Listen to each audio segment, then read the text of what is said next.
Nowhere was behind-the-scenes struggle more significant than it was in an attempt to make this quiet intelligence arm of the president an operational and extremely powerful secret agency. During the Eisenhower years, the NSC, which at times was a large and unwieldy body, was reduced for several functions and responsibilities to smaller staffs. For purposes of administering the CIA, among others, the NSC Planning Board was established. The men who actually sat at working members of this smaller group were not the secretaries themselves. These men are heads of vast organizations and have many demands upon their time. This means that even if they could attend most meetings, the essential criteria for leadership and continuity of this decision-making process could not be guaranteed. Thus, the subcommittee or special group idea was born, and these groups were made up of men especially designated for the task. In the case of the special group, called by many codes during the years, such as Special Group 5412-2, it consisted of a designated representative of the President of the Secretary of State, the Secretary of Defense, and the DCI in person. This dilution of the level of responsibility made it possible for the CIA to assume more and more power as the years went by, as new administrations established their own operating procedures, as the control intended by the law became changed. As the years passed, the basic concept of the NSC's role in the direction of the agency became reversed, or at least greatly diverted, whereas the law charged the council with the direction of the CIA and would account for consideration of such things as clandestine operations from time to time. Then only by council direction, it became the practice of the DCI not only to deliver essential intelligence briefings to the NSC, but to request a limited audience in order that he might inform them of and seek approval for some operation he felt might be derived from the intelligence data. In the earliest of such instances, we may be quite certain that the operations so presented were reasonably modest. The NSC undoubtedly overlooked the variance in procedure and felt that its approval of such minor requests was tantamount to direction of the agency.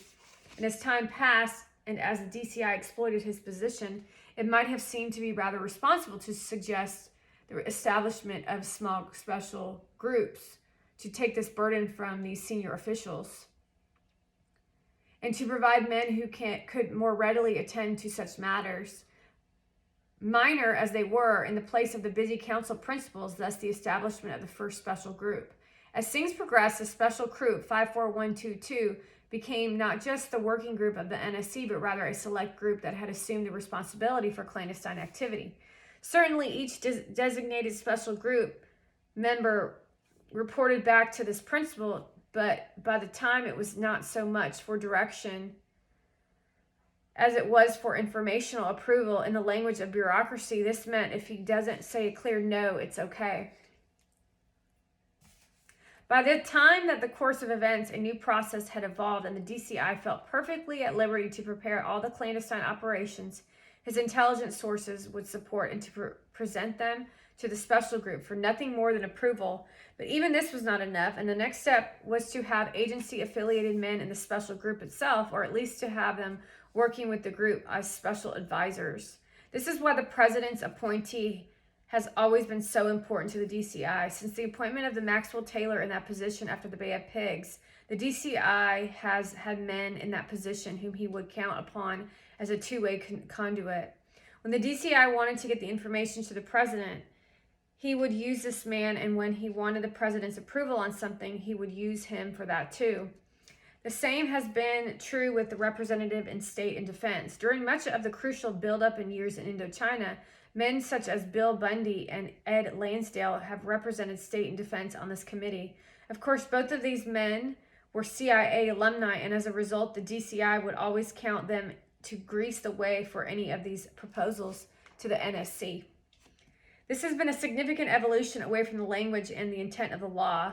It has meant that the sole authority established as a final resort to oversee and control the CIA has become no more than a rubber stamp for all clandestine operations, and throughout all this, the ST has been able to carry out the desires under the cloak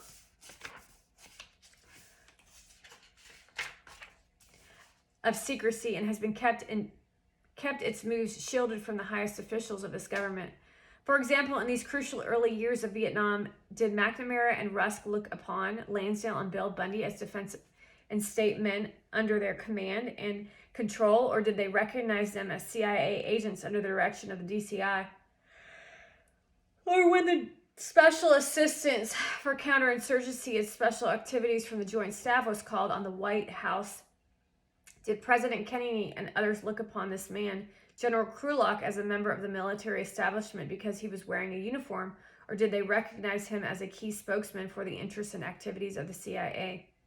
This shift of command control over the agency from under the direction of the NSC was undoubtedly as important a move as has occurred at any part of the government since the passage of the National Security Act of 1947.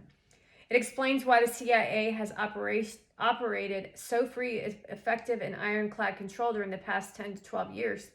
The CIA, even working with the limits of the 1947 Act, has a distinctive advantage. It is true, Dr. Jekyll and Mr. Hyde agency. The CIA has the responsibility to advise the NSC on matters of intelligence affecting the national security. It therefore is in a position to demand that the time and attention of the NSC, including the president, to present its view on every situation facing the nation on a regular and frequent basis. It performs these functions in the name of intelligence. Thus, it is in a position to make the president and his principal advisors virtually its prisoners, in the sense that it has a legal claim to their valuable time. Day by day, the CIA tells these men that it wants them to hear what it thinks they should hear. At the same time, its select audience is in the position of never knowing whether the information it is hearing is no more than intelligence, or whether it may be some special secret intelligence primed to prepare the special group for another clandestine activity. Certainly, this is a matter of judgment for both factions concerned, but the agency would be less than human if it did not consider these choice bits of intelligence, which it thought worthy of clandestine support, to be more important than others. Thus, the CIA as an intelligence agency, on the one hand, can and does take one position, and as an operational and policy-making organization, on the other hand, may benefit from the representations of its other half. Note how this shows up repeatedly in the Pentagon Papers. Nothing bears this out better than the transition from Eisenhower administration to the Kennedy team. Kennedy had his own way of operating within the organizational staff of the government. He placed friends and longtime associates all over Washington in all sections of the executive branch who were unquestionably loyal to him and who worked for him first and for their new organizational second. This resulted in sudden degradation of the whole value and importance of the NSC, as has been stated in the remarks quoted earlier of Harry Howe Ransom. Since the law requires the NSC to direct the CIA, this meant that the CIA direction was almost non-existent. It followed then that it's during the Kennedy administration that the CIA, with the ST opening doors for its everywhere, began its runaway move into special operations with the Bay of Pigs operation, and climaxed it with the conflicts in Indochina. This situation might not have been so abrupt and of such magnitude had it not been for the fact that Dulles was one of the few holdovers from the Eisenhower administration. Had the DCI been a Kennedy appointee, it is possible that he could have provided the element of control over the operational agency. However, Dulles' drive and zeal, given this recognition by Kennedy, accelerated into full speed and power, and unfettered by the NSC, he used it. Great problems arose from this situation because he used his power without limit, both from the point of view of his personal actions and, more importantly, from the fact that the ST was unleashed, whereas Allen Dulles can be called a responsible official, where many who were not, as a reading of the Pentagon Papers will demonstrate and confirm. The best evidence of how unrestrained the ST became lies in the record of the great proliferation of the concept of counterinsurgency. Almost as soon as the Kennedy administration got underway, certainly as it entered its second year, the CIA and White House and certain elements of the DoD added one country after the other to the counterinsurgency list. To the believer in the blind anti-communist doctrine, it sounded almost preordained that he should search for for then out of communist-inspired subversive insurgency wherever it was found. In rapid succession, one country after another was added to the long list of counterinsurgency countries, and a new special group was formed, the Special Group CI Counterinsurgency, which was simply a front within the U.S. government to make it possible for the ST to operate in almost any country. The old restraints of a traditional awareness of the meaning of national sovereignty and of the absolute importance of this inviolable principle fell away, as if there were no merit in the zeal of the CI breed to wipe out so-called communist-inspired subversive insurgency wherever they thought they saw it. This flimsy disguise for clandestine operations brought together men who had little experience in the type of operation being developed and even less idea of the political situation in the countries involved. It was shattering experience to attend some of these meetings and to hear men, some high in the councils of government, not even able to locate some of these countries and to pronounce their names. He's telling you you're dumb. The CIA, revealing in this situation, would work up a proposal practically from a mimeographed boilerplate and use exercises and forward it to some friend, perhaps an agency man on assignment outside of the agency, who was working in a think tank group, such as an Institute of Defense Analysis.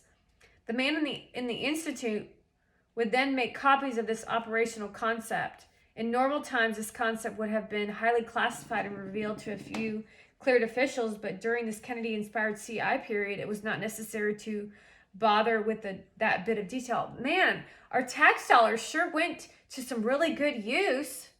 Think tanks where they come up with potential possibilities that mean nothing. Meanwhile, people are pooping on the streets in California.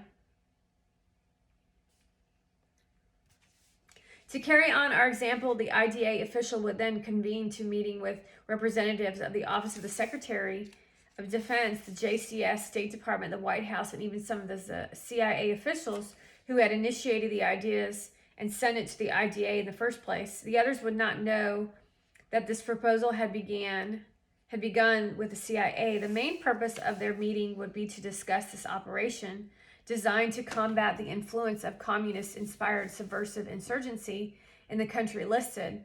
After such a meeting, this ad hoc group would propose that either the CIA or OSD work up the operational concept and present it to the NSC group, CI, for approval. The special group CI, noting that the idea had already been well staffed and that it was just about the same thing as others already underway, would rubber stamp its approval and assign the project to the CIA for accomplishment. At this point in the evolution of the ST, it would not occur to anyone that such an operation that violated the sovereignty of another country or that was patently a case of interference in the internal affairs of another nation should not be carried out without some formal sanction from the host government. The idea of fighting communists had become so blindly accepted that they began to forget that such activity was properly a clandestine operation and should not be performed lightly. The feelings of urgency and almost missionary zeal to combat and root out real or imagined subversive insurgency anywhere was such that the great importance of national sovereignty was all but overlooked. Subversive insurgency meant third nation involvement. So the second team just assumed the right to become a party to the action in any country without even asking. What had been covert operations only a few years earlier were then considered perfectly acceptable under the definition of counterinsurgency. This did not mean that they were not concerned with the need for secrecy in the United States to keep the knowledge of what they were doing elsewhere from the public and Congress. It only meant that they worked openly and most unrestrictedly in the host CIA country. The Army, Navy, and Air Force all had developed many units of special forces, special air warfare squadrons, and SEAL, sea, air, land teams, and these were sent into any country that would accept them. These teams were heavily sprinkled with CIA agents, and most of their direction in the field was the operational responsibility of the CIA. As we develop this further, it will be seen how the CIA was able to work around and out from under the law, which it first saw the agency as only a coordinating authority, and secondly had provided that the NSC would at times have the authority to direct the CIA into other activities to the national interests. Congress had been so certain that the agency would not become operational in policy making that it was content to place it under the control of a committee. Congress knew that the agency would never be permitted to become involved in clandestine operations, and therefore that the NSC would never have to direct it in an operational sense. Before we leave the subject of the agency development, we should look at one more aspect of the subject. Much of what the CIA is today, it has become because of Allen Dulles. From the days of the World War II, when he was active with the Office of Strategic Service, until he left the agency as it moved to its magnificent new headquarters building in Langley, Virginia. I think I've been there. In the fall of 1961, this kindly looking gentleman did little else than devote his life to the cause of the CIA. Whether one met him in the old office building overlooking foggy bottom glasses, in his hand pipe nearby, settled comfortably in his big leather chair with his feet informally shod in old slippers, or at his Georgetown mansion to find him dressed in white tennis shorts and V-neck sweaters, Dulles always had that quiet yet alert look on the man who knew exactly what he was doing. He may not have been known at all times that what some of the boys in the back of the room were doing, but don't let anyone ever tell you that he did not know precisely what he was doing and what his plans were. Thus, when Congress enacted the National Security Act of 47, he accepted it as a major milestone on the road with which he would follow. It was not a barrier to him, and it was not a handicap. It was simply a place to start. Typical of his method and the way he organized his book in 62, the only intelligence function of general significance not covered in the language of the National Security Act of 47 was that of collection. Characteristically, the only intelligence function given any chapter heading emphasis, and it is given 2 chapters in this book, The Craft of Intelligence, is a collection. He lied in the whole thing. It's all a lie. Do not read it. This is so typical of the man. He would have everyone believe that if he repeated something often enough and if he pounded something out often enough, sooner or later everyone else would give up. That's the same thing Hitler said. Just to let everybody know. The only line in the book, you speak loud enough, you speak strong enough, they will listen. His book would convince anyone that the most important congressional mandate to the CIA was that of collection, yet that function was not named and was specifically omitted in the law. The CIA most certainly did get into this collection business and was augmented the collection capability of the military and of the State Department. It was the same bulldog ability of Allen Dulles that brought the CIA into clandestine operations, because at once in that made the primary business of the agency. Here he was working against all the constraints that had been set up against him. He simply worked like the Colorado River and the Grand Canyon. He eroded all the opposition. We shall find more to say about this in later chapters. The other regular duties of the CIA were spelled out in the law and have generally been clear and uncontroversial until we get to the provisions of subparagraph 5, which will be discussed in detail later. The next chapter is chapter 6. It shall be the duty of the agency to advise, to coordinate, to correlate and evaluate and disseminate, and to perform services of common concern.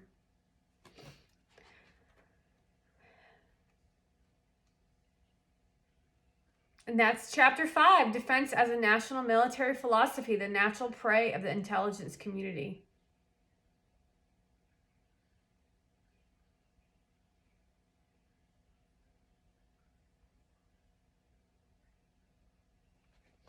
Okay.